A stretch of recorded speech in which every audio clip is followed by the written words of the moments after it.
नमस्ते फ्रेंड्स। आज आप सभी के बीच एक ख़ास वीडियो लेकर आया हूँ, जिसका संबंध पढ़ाई के साथ साथ एक्स्ट्रा एक्टिविटी जो होती है और ख़ास करके यूजी और पीजी स्नातक या स्नातकोत्तर में पढ़ने वाले छात्राओं के लिए ख़ास करके ये जो एनएसएस योजना है उन्हीं के लिए है। तो मैं आज विस्तार पूर्वक आप सभी को एनएसएस के बारे में, लगभग आप सभी यदि आप ग्रेजुएशन में पढ़ रहे हैं या पीजी में पढ़ रहे हैं तो आप एनएसएस का नाम सुने ही होंगे। भले ही आप उसकी एक्टिविटी में आप शामिल नहीं होंगे, लेकिन आप इससे भली भांति परिचित होंगे। अगर नहीं भी हैं तो आज मैं पॉइंट टू पॉइंट मैं आपको इस एनएसएस के बारे में पूरी तरह से समझाऊंगा और बताऊंगा कि इससे जुड़ने के क्या फ़ायदे हैं, एनएसएस कौन ज्वाइन कर सकता है, एनएसएस सर्टिफिकेट कितने वर्ष में मिलेगा, और या एनएसएस का सर्टिफिकेट लेते हैं तो क्या नौकरी में कुछ प्राथमिकता मिलेंगी या नहीं मिलेंगी। सबसे पहले तो आपको बताता चलूँ कि एनएसएस है क्या। तो देखिए, एनएसएस जो है नेशनल सर्विस स्कीम है, जो कि आपका इसे हिंदी में कह सकते हैं राष्ट्रीय सेवा योजना। सबसे पहले तो आप अगर अमूमन बोलचाल ही की भाषा में यदि आप इसको समझे तो राष्ट्रीय सेवा योजना, जो इसका दो लास्ट वर्ड है सेवा योजना। जो सेवा है अगर किन्हीं को करनी है, या चाहे वो देश के लिए हो, परिवार के लिए हो, या किसी संस्थान के लिए हो, तो उसके लिए योजना क्या होनी चाहिए, कैसे होनी चाहिए, और इसके अंतर्गत कितने लोग रहेंगे, कैसे ये योजना बनेगी, जो योजना बनेगी उसको कैसे सफलतापूर्वक करेंगे। तो इस तरह से एक तरह से ये संगठन बनाया गया है, और इसके क्या क्या एक्टिविटीज़ हैं और ये किसके अधीन आते हैं वो सब मैं विस्तार पूर्वक बताऊंगा। तो सबसे पहले जैसा कि मैंने बताया कि एनएसएस क्या है, तो ये जो इसका फुल फॉर्म है नेशनल सर्विस स्कीम, जो कि इसको हिंदी में बोलते हैं राष्ट्रीय सेवा योजना, या अगर बोलचाल की भाषा में भी शॉर्ट फॉर्म है रा से यू, ऐसे करके ये है। तो सबसे पहले तो ये बताता चलूँ कि एनएसएस कब ये संगठन बना और किसने बनाया और कब ये लागू हुआ। तो सबसे पहले ये बता दें कि राष्ट्रीय सेवा योजना जो है वो ये राष्ट्रपिता भारत सरकार के द्वारा राष्ट्रपिता महात्मा गांधी के जन्म शताब्दी के मौके पर ये जो एनएसएस है इसकी स्थापना की गई। तो जैसे 1869 में महात्मा गांधी का जन्म हुआ था, तो जब जन्म शताब्दी वर्ष जो रहा 1969 को, तो इसकी स्थापना की गई। तो ये जो एनएसएस की स्थापना की गई वो 24 सितंबर 1969 को, जैसा आपको बताया कि भारत सरकार द्वारा राष्ट्रपिता महात्मा गांधी के जन्म शताब्दी एवं 24 सितंबर 1969 में राष्ट्रीय सेवा योजना की स्थापना हुई। और एक तरह से इसका जो भी ध्येय है और इसका जो सोच है, जो महात्मा गांधी के विचारों से मिलता जुलता है, और उसी को लेकर उनकी शताब्दी वर्ष में इसकी स्थापना हुई। और इस आशय के साथ प्रारंभ की गई कि उच्च शिक्षा से जुड़े विद्यार्थियों में सामाजिक दायित्व, चेतना, स्वप्रेरित अनुशासन के साथ श्रम के प्रति सम्मान की भावना उत्पन्न हो। मतलब जो ये उच्च शिक्षा विभाग, जैसे आप उच्च शिक्षा से जुड़े छात्र हैं, यदि आप यूजी के हैं, पीजी के हैं, तो आप उच्च शिक्षा से जुड़े छात्र हैं, तो उनमें कैसे सामाजिक दायित्व हो, चेतना हो, स्व प्रेरित अनुशासन हो, आप कैसे अपने घर, परिवार, देश, गांव, समाज के लिए आप खुद से प्रेरित हों, आप खुद योजना बनाएं, सामाजिक दायित्व का आप निर्वहन कैसे करें, उसके लिए यह बनाया गया। विद्यार्थी के लिए ये एक तरह से टास्क दिया गया कि जो उनके पास रिक्त समय है एवं अवकाश जो है उसका सदुपयोग करने हेतु समाज सेवा करें तथा अपनी शिक्षा के पूर्णता हेतु वास्तविक परिस्थितियों से साक्षात्कार भी कर सकें, जिससे उनका व्यक्तित्व विकास हो। यदि आप सामाजिक दायित्व का निर्वहन करते हैं, चेतना, स्वप्रेरित अनुशासन के साथ श्रम करते हैं, तो आपके पास मतलब एक तरह से व्यक्तित्व का विकास होता है। मतलब एक तरह से जो कहते हैं कि student personality development through community services, समाज सेवा के माध्यम से विद्यार्थियों के व्यक्तित्व का विकास। छात्र छात्रा पढ़ाई तो करते ही हैं, लेकिन एक तरह से जो शिक्षा का एक ये है कि शिक्षा का मूल आधार है, एक जॉब पाना ही सीमित नहीं है। आपके जो सामाजिक दायित्व हैं और आपके अंदर जो व्यक्तित्व का निखार आता है वो कैसे आएगा। तो एक तरह से राष्ट्रीय सेवा योजना ये एक मौका देता है कि आप समाज सेवा के माध्यमों से आप अपने अंदर का व्यक्तित्व विकास कैसे कर सकते हैं, वो ये राष्ट्रीय सेवा योजना का ध्येय है। एक तरह से ये भी कह सकते हैं कि शिक्षा द्वारा समाज सेवा एवं सेवा द्वारा शिक्षा, शिक्षा द्वारा समाज सेवा एवं समाज सेवा द्वारा शिक्षा, एक तरह से ये है।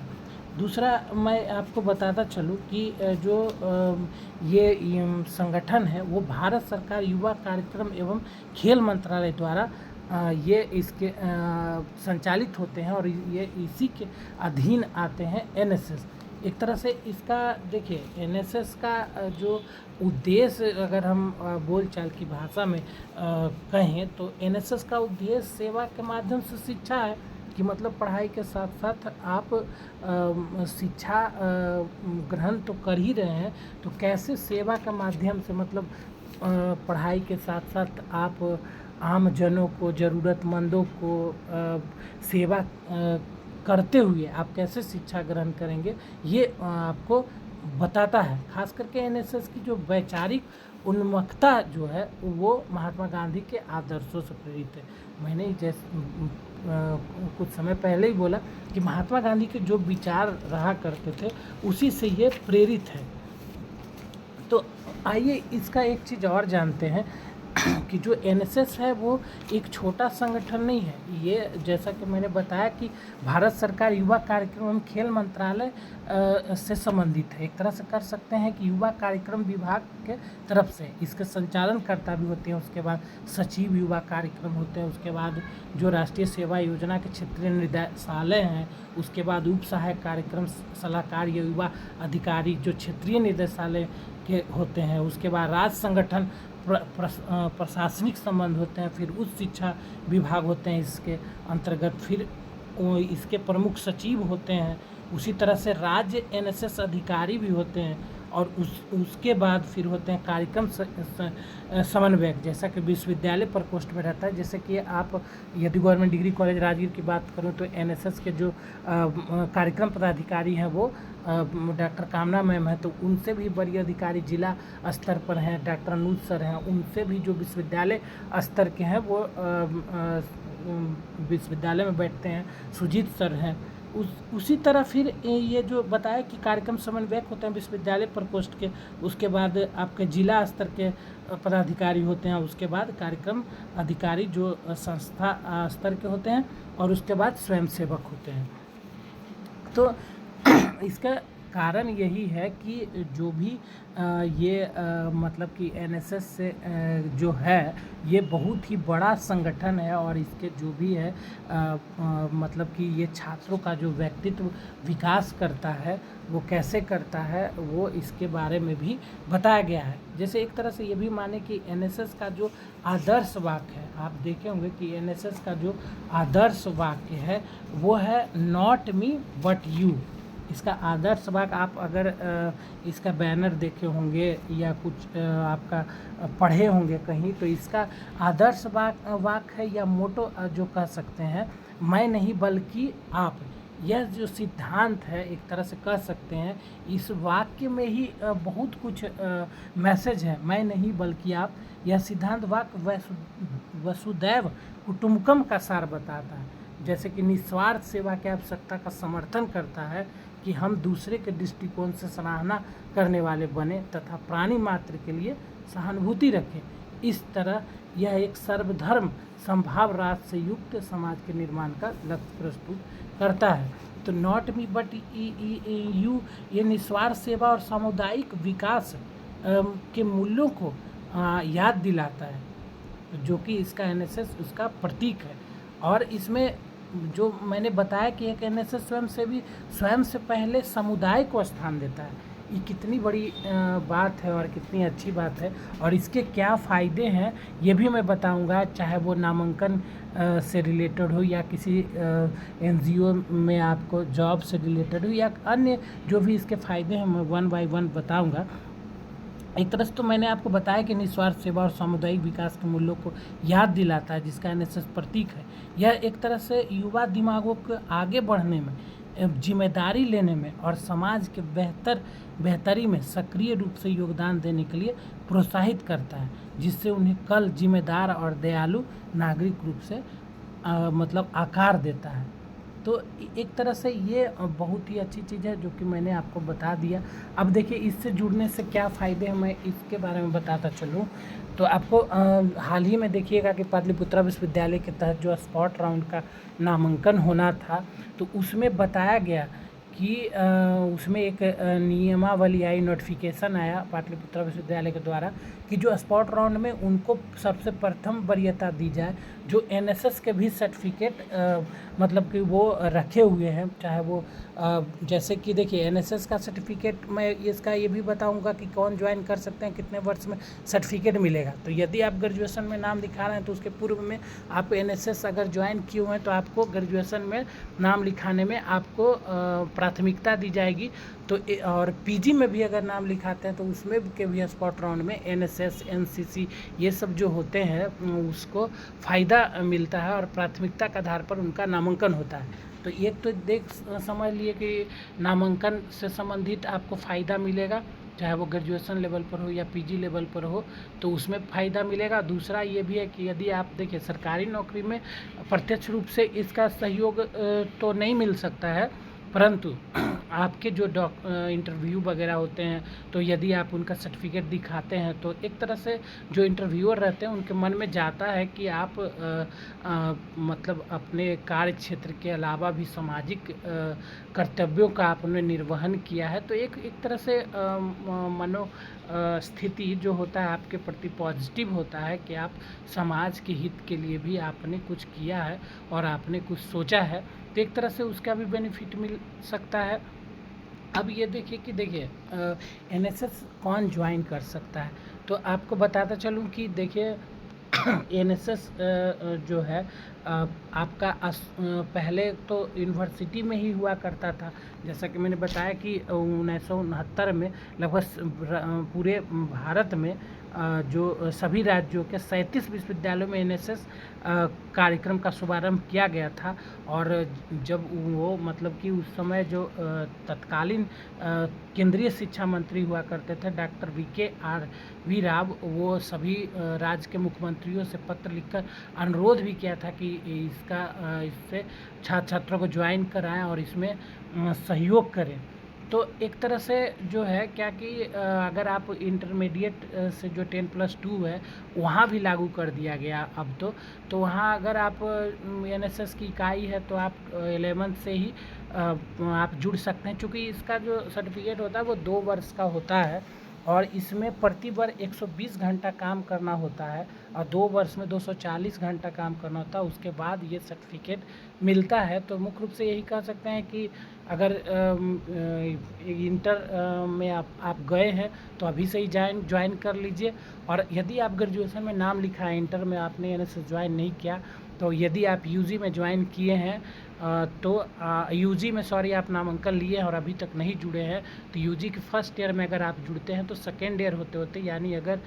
4th सेमेस्टर होते होते आपका एनएसएस सर्टिफिकेट मिल जाएगा। यदि आप सेकेंड ईयर में जुड़ते हैं तो फिर आपको उस समय से फिर 2 साल लगेगा। तो यदि अगर आप अभी जुड़ना चाहते हैं तो एनएसएस में जुड़ सकते हैं, 2 साल आपको मतलब इसमें रहना है, उसके बाद ही सर्टिफिकेट मिलता है। और जो स्वयंसेवी को प्रतिवर्ष जैसे 120 घंटा काम करना पड़ता है, अभी इस तरह से नहीं कि आपको काम मतलब इस तरह से नहीं कि मजदूरी कराया जाएगा एक तरह से आप समाज के विभिन्न घटकों में या समाज के जो ज़रूरतमंदें हैं, चाहे वो वृक्षारोपण की बात हो, चाहे वो ब्लड डोनेशन की बात हो, चाहे वो जो भी जो रोग फैलते हैं, उसको रोकथाम के लिए जागरूकता अभियान हो, चाहे वो पर्यावरण संरक्षण को लेकर विभिन्न तरह के कार्य हो। एक तरह से कहने का मतलब है कि जो भी एक्टिविटीज़ है जो कि हम करा सकते हैं, स्वच्छता गतिविधि हो गया, नशा मुक्ति हो गया, बाल श्रम हो गया, बाल विवाह हो गया, सड़क सुरक्षा, अन्य जागरूकता रैली, एड्स जागरूकता अभियान हो गया, साक्षरता कार्यक्रम हो गया, परेड हो गया, पीटी हो गया, योगा एवं खेल, मतलब इस तरह के कार्यों में सम्मिलित होकर आप यह जो कार्य है जो 120 घंटा प्रति वर्ष जो 240 घंटा वो उसमें आप भागीदारी करके सुनिश्चित कर सकते हैं। ठीक है। तो एक तरह से आप इसमें भाग ले सकते हैं, और यदि आप यूजी में पढ़ रहे हैं तो यूजी में आप ज्वाइन कर लीजिए, और 2 साल कम से कम होना चाहिए, और इसको ज्वाइन करने के बाद फिर 2 साल बाद आपको सर्टिफिकेट मिलेंगे। इसके अंतर्गत बहुत सारे फ़ायदे हैं। आप जैसे कि आप जो दिल्ली में परेड हुआ करता गणतंत्र दिवस ये सब पर, तो आपको परेड में भी जाने का मौका मिलेगा, या सरकारी स्तर पर कोई भी ज़रूरतें अगर प्रशासनिक स्तर पर होगी तो आपको उसमें बुलाया भी जा सकता है, और आपको जैसे जिला स्तर शिविर या कोई भी संस्था इकाई शिविर ये सब में या राष्ट्रीय एकात्मक शिविर जो नेशनल लेवल पर होता है, तो उसमें आपको जाने का मौका मिलेगा यदि आप अगर काम अच्छा करेंगे तो। और इसके अंतर्गत ABC सर्टिफिकेट भी होता है, उसके लिए भी क्राइटेरिया है कि कौन कौन से एक शिविर में आपको जाना चाहिए, उस तरह से आप जा सकते हैं। एक तरह से मैं ये भी बता दूं कि ये देखिए NSS का जो ये है प्रतीक चिन्ह है, एक देखिएगा कि एक रील टाइप का है, जो कि आपको बता दूं कि NSS का जो ये प्रतीक चिन्ह है वो उड़ीसा के कोणार्क स्थित सूर्य मंदिर के रथ के चक्र पर आधारित है। देखिएगा NSS का जो लोगो अगर आप देखिएगा तो उस कोणार्क स्थित सूर्य मंदिर के रथ के चक्र पर आधारित है। सूर्य मंदिर का ये विशाल चक्र सृजन, संरक्षण और निर्मुक्ति के आवर्तन को अभिव्यक्ति करते हैं तथा काल और स्थान से पूरे जीवन में गति का महत्व बताते हैं। प्रतीक का जो डिजाइन है वो सूर्य रथ के चक्र का की तरह है, जो कि मुख्यतः गति को दर्शाता है। यह निरंतर समाज में परिवर्तन लाने और उसे उन्नत करने के लिए, निरंतर आगे बढ़ने के लिए प्रयास करता है। जो आपका कोणार्क मंदिर का जो प्रतीक चिन्ह है वो एक तरह से ऐसा डिजाइन है जो वो सूर्य रथ के चक्र की तरह है, जो कि हमेशा मतलब कि निरंतर आगे बढ़ने के लिए प्रेरित करता है। एक तरह से बैज जो कह सकते हैं, राष्ट्रीय सेवा योजना का बैज है वो प्रतीक चिन्ह पर आधारित है, जिसमें विभिन्न रंगों का समावेश कर बैज बनाया गया। प्रतीक का जो डिजाइन आप देखिएगा, सूर्य के रथ के चक्र का सरलीकृत रूप है। प्रत्येक पहिए में 8 तिलियां हैं जो 8 पहर दर्शाती है, जो कि 24 घंटा मतलब कि जो NSS के स्वयं सेवक होते हैं उनको कार्य के लिए प्रेरित करती है कि आप जैसे एक तरह से जो 8 पहर वो जो व्हील्स घूमता है उस तरह आप 24 घंटा 8 पहर आप एक्टिव रहें। और देखिएगा उसमें लाल रंग होगा, लाल रंग जो इस बात का भी दर्शाता है कि स्वयं जो NSS के स्वयं सेवक होते हैं पूरे उत्साह और वे जीवंत हैं और सक्रिय हैं, उनमें स्फूर्ति है, मतलब। और गहरा नीला रंग जो उस ब्रह्मांड की ओर संकेत करता है, जिसका राष्ट्रीय सेवा योजना एक छोटा सा अंश है जो मानव मात्र का कल्याण के लिए अपना अंशदान करने को तैयार है। तो एक तरह से देखिए जो NSS का लोगो है एक बहुत ही गजब लोगो है, जो कि कोणार्क स्थित सूर्य मंदिर के रथ के चक्र पर आधारित है, जिसमें जो प्रत्येक पहियों में 8 तिलियां जो है जो 8 पहर को दर्शाती है, जो कि वो बताता है कि 24 घंटे राष्ट्रीय सेवा योजना की इकाई के जो स्वयं सेवक होते हैं, NSS वॉलेंटियर होते हैं, वो हमेशा तैयार रहते हैं, स्फूर्ति रहते हैं, मतलब एक्टिव रहते हैं, और वो 24 घंटा तत्पर रहते हैं। और जो वो पहिया में लाल रंग है, लाल रंग जो इस बात का संकेत करता है कि उसके स्वयं सेवक में पूरा उत्साह है और वो जीवंत है एक तरह से। और गहरा नीला रंग जो होता है वो ब्रह्मांड की ओर संकेत करता है कि वो जो नीला रंग है वो उसका जो NSS के वॉलंटियर है उसका एक तरह से मतलब कह सके तो वो उसका एक अंश है, समझ गए। तो ये एनएसएस का मुख्य रूप से ये सारा जो चीज़ है मैंने आपको बताया है। तो एक तरह से यही कहेंगे कि जो यह एनएसएस के शाखाओं द्वारा जो कार्य होते हैं, खास करके एनएसएस के लोग,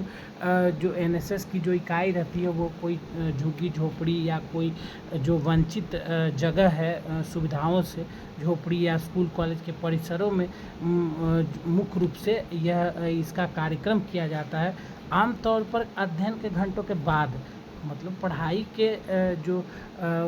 पढ़ाई हो गई उसके बाद एक तरह से हम लोग आधा घंटा 1 घंटा वो निकालते हैं समाज के लिए, खास करके। नहीं तो सप्ताह के अंत में भी हम लोग कर सकते हैं, छुट्टियों के दौरान भी कर सकते हैं। इसका देखिए ये भी पढ़ाई के साथ साथ सेवा। तो आप पढ़ाई कर रहे हैं तो पढ़ाई करिए, लेकिन अगर मान लीजिए आपके पास समय हो या छुट्टी हो तो उसके बाद भी हम लोग ये कार्यक्रम कर सकते हैं। इसका आलम प्रत्येक एनएसएस इकाई स्थानीय समुदाय को मिलकर कुछ विशेष परियोजना के साथ काम करती है। तो एक तरह से मैंने आपको बता दिया कि एनएसएस क्या है और इससे जुड़ने के क्या फ़ायदे हैं। तो सबसे पहले बता दूं कि इसी सितंबर माह में स्थापना दिवस भी इसका आ रहा है। तो आप लोग से विनती है कि एनएसएस स्थापना दिवस को ठीक ढंग से मनाएं, और जो इसकी गतिविधियां हैं जैसे रक्तदान कार्यक्रम, पौधारोपण कार्यक्रम, परिचर्चा, स्वच्छता गतिविधि, नशा मुक्ति, बाल श्रम, बाल विवाह, सड़क सुरक्षा है, एड्स जागरूकता कार्यक्रम है, साक्षरता कार्यक्रम है, मतलब ये विभिन्न स्तर के जो प्रोग्राम है उसमें आप भाग ले सकते हैं या अपने स्तर से करवा सकते हैं। ये आपकी जिम्मेवारी है। तो आइए इस एनएसएस स्थापना दिवस को ठीक और बेहतर ढंग से मनाएं।